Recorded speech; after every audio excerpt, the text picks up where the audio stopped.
నేనేమంటున్నానంటే ఆ రోజు అర్జున్ రావు గారు, ఆ రోజు చంద్రబాబు నాయుడు గారు తప్పని పరిస్థితుల్లో మాఫీ చేయండి, అప్పులదండి అని అన్నా కూడా ఆ రోజు వ్యతిరేకించి ఒక అర్జున్ రావుని చూసిన.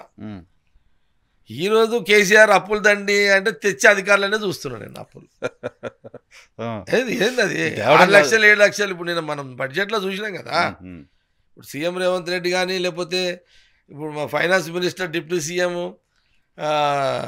బట్టి విక్రమార్క, ఇప్పుడు ఉత్తమ్ కుమార్ రెడ్డి గారు, ఆయన ఇరిగేషన్ శాఖ నెత్తి వలగొట్టుకుంటుండే ఆయన అయితే.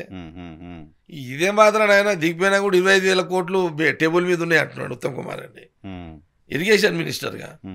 అంటే అప్పులు ఎలా తేవచ్చో కూడా ఐఏఎస్ ఆఫీసర్లు సజెషన్ చేస్తున్నారు అంటే చెప్తున్నా. ఇప్పుడు సీఎం రేవంత్ రెడ్డి అయినా, బట్టి అయినా, విక్రమార్క అయినా, లేకపోతే ఉత్తమ్ కుమార్ రెడ్డి అయినా, ఇక మిగతా ఇప్పుడు ఏ శాఖలో అయినా ఇప్పుడు కడుక్కునుడే కదా, హెడ్ఏకే ఉంది ఇప్పుడు అంతా. ఏదో రకంగా సొల్యూషన్ తీస్తారు. కాంగ్రెస్ గవర్నమెంట్ ఉంది, వీళ్ళంతా సొల్యూషన్ తీస్తారు.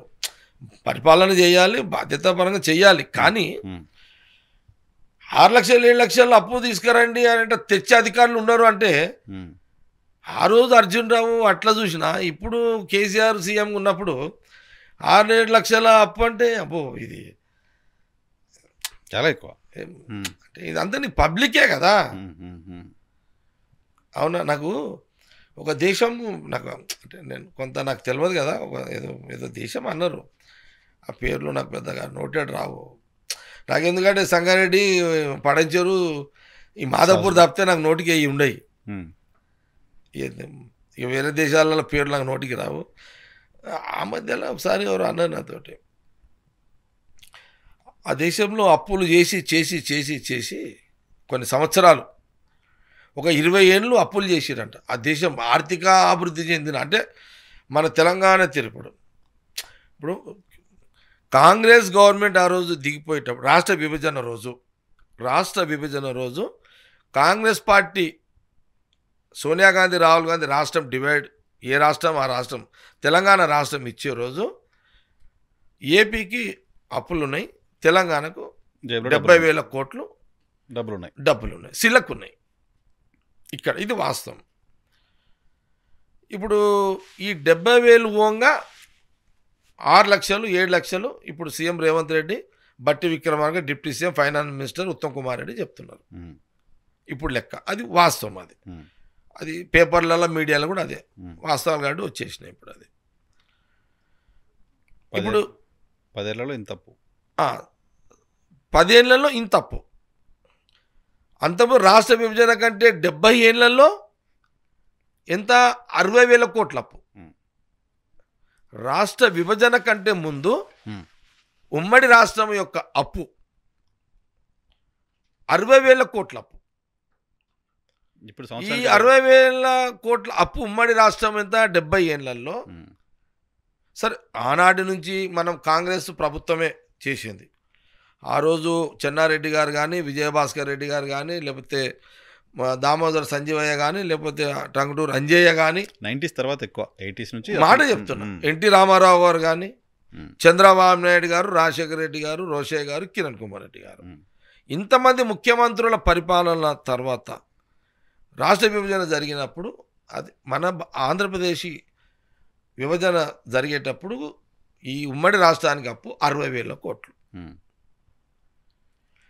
అంటే ఆ రోజులలో ముఖ్యమంత్రులు కూడా పనితీరు అట్లనే ఉండే, ఆ రోజు ఐఏఎస్ అధికారుల యొక్క పనితీరు కూడా అట్లనే ఉండే.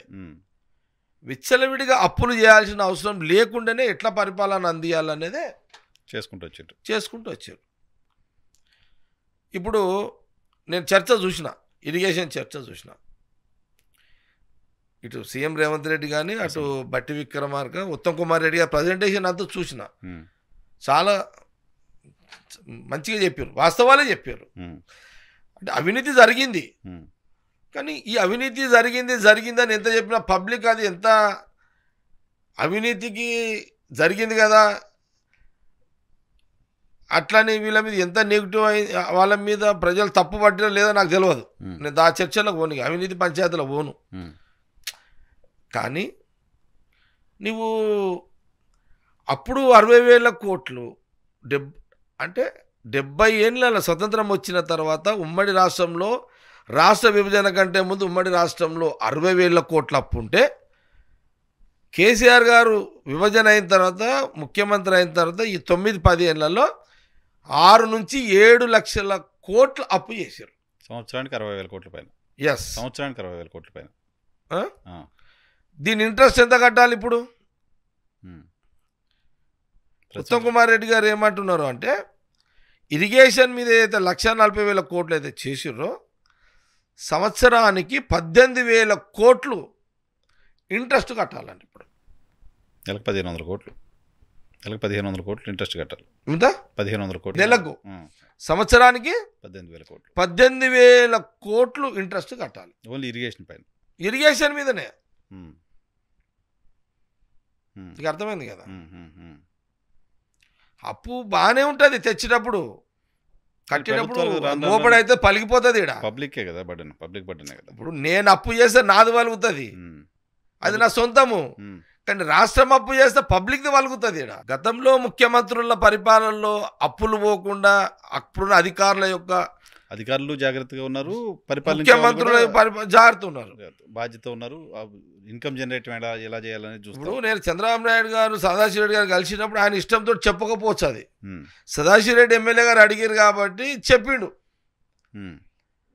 అంటే అప్పుడున్న అర్జున్ రావు గారికి చంద్రబాబు నాయుడు క్లారిటీ ఉన్నట్టుంది.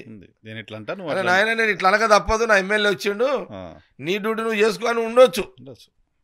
లేదా ముఖ్యమంత్రి మాట అర్జున్ రావు ఇట్లా వినాల్సిందేగా. విన్నావా? మీరు ఇట్లా అప్పులు చేసుకుంటూ పోతుంటే రాష్ట్రం ఉంటుందా అని అర్జున్ రావు గారు అన్నారు ఆ రోజు.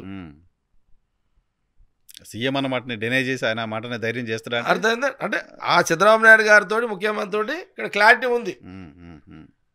అర్థమైంది కదా.